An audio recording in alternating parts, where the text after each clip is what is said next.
আলোচনার বিষয়বস্তু হলো পয়গম্বর ইব্রাহিম আলাইহিস সালাম ছেলে ইসমাঈলকে কুরবানি করেছিলেন। কেন কুরবানি করেছিলেন? আল্লাহ পাক রব্বুল আলামিন পয়গম্বর ইব্রাহিম আলাইহিস সালামকে আল্লাহ তাআলা অনেক পরীক্ষা করেছেন।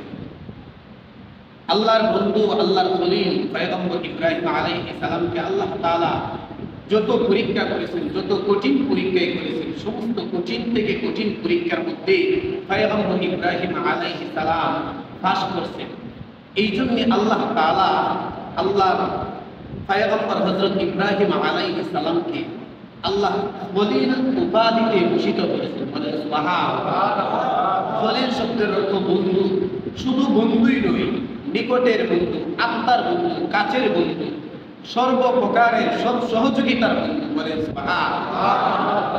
বন্ধু বন্ধু বেশ কম আছে, এমন কিছু বন্ধু আছে, এমন কিছু দুস্থ আছে, আপনাকে কিভাবে বিপদে পালানো যায় সর্বদাই চেষ্টা করে, ঠিক কিনা? এমন বন্ধু আছে না? আছে।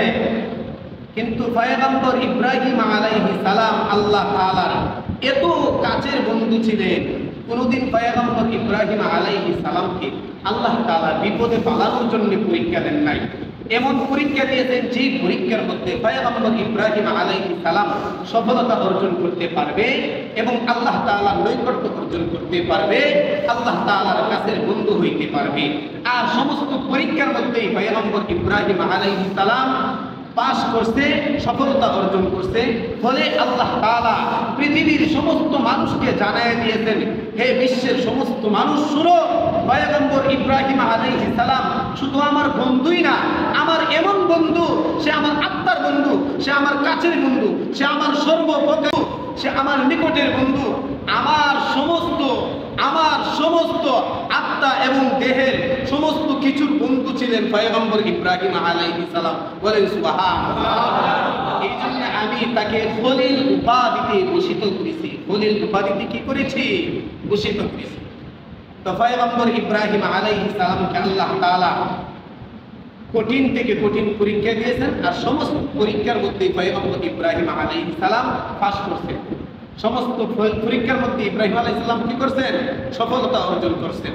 এর মধ্যে একটা পরীক্ষা হলো পয়গম্বর ইব্রাহিম আলাইহিস সালামের সন্তান হযরত ইসমাঈল আলাইহিস সালামকে আল্লাহ পাক রব্বুল আলামিন চেয়েছেন কুরবানি দেওয়ার জন্য। এই কুরবানি দেওয়ার জন্য পয়গম্বর ইব্রাহিম আলাইহিস সালামের কাছে চেয়েছেন ইসমাঈলকে।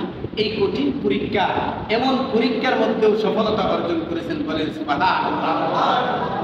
আল্লাহর খলিল হযরত ইব্রাহিম আলাইহিস সালাম বয়স যখন 90 অথবা 100 বছরে বার্ধক্যে উপনীত হয়েছে, পয়গম্বর ইব্রাহিম আলাইহিস সালামের কোনো সন্তান ছিলেন না। তো বার্ধক্য হয়ে গেছে, বৃদ্ধ হয়ে গেছে, বয়স 90 অথবা 100 বছর।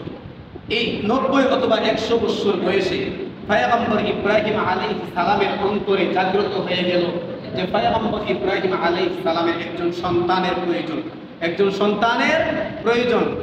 কাহারও অন্তরে যদি, কোনো বিবাহিত ভাইয়ের অন্তরে যদি সন্তানের মহব্বত অথবা সন্তান হবে, সন্তান থাকবে, এমন একটা আগ্রহ জাগে, তাতে অসুবিধা নাই। এটা নবীগণের সুন্নত।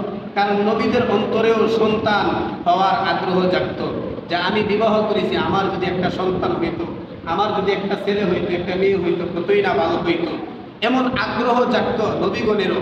এই জন্য কোনো উম্মতের, কোনো বান্দার যদি অন্তরে সন্তান পয়দা হওয়ার, সন্তান জন্ম হওয়ার আগ্রহ জাগে, তাহলে এটা ভালো, এটা খুশির সংবাদ, এটা ভালো, এটা নবীদের সুন্নত, তাতে কোনো অসুবিধা নাই।